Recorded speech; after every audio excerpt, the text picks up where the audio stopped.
मित्रों, इस जीवन की एक बात आपको पता है, क्योंकि मैं जो बातें करता हूं वो सारी चीजें अनुभव से आती है। यदि आप सोचेंगे कि पढ़ाई से, तो पढ़ाई से नहीं आती, मैंने इतना ज्यादा कुछ नहीं पढ़ा है, ठीक है।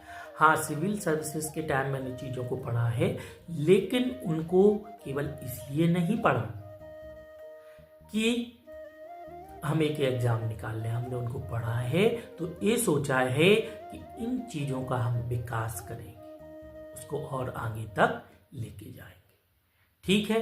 तो आप एक चीज अपने अनुभव से जानने की कोशिश करना। जब भी आपको लगे कि आप बहुत अकेले हो, बहुत अकेला फील कर रहे हैं, आप शांत बैठना, आंखें बंद करना, आप देखना आपका हाथ थामने के लिए कोई ना कोई आएगा।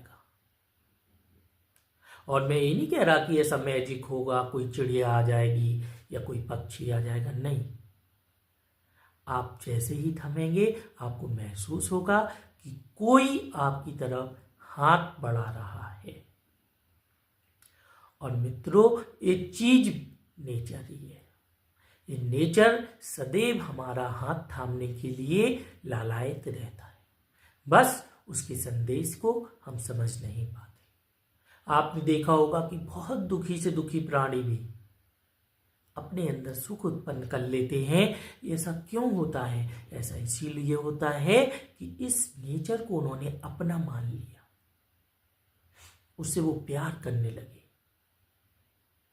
आपने कभी देखा, जैसे कुछ बंजारे लोग होते, वो आते कहीं पे भी रुक जाते, तो जिस वृक्ष के नीचे वो रुक गए, बरसों जब रुकते हैं, वहां से जाते हैं तो उन्हें फील होता, उस वृक्ष की भावनाओं को वो पढ़ सकते, क्योंकि उसी के नीचे रहे, उनका तो कोई घर नहीं था। बंजारे हैं तो वो बेचारे, उनका जीवन ही ऐसा है, वो जीते भी इस तरीके से हैं, तो वो पेड़ की भावनाओं को पढ़ना सीख जाते।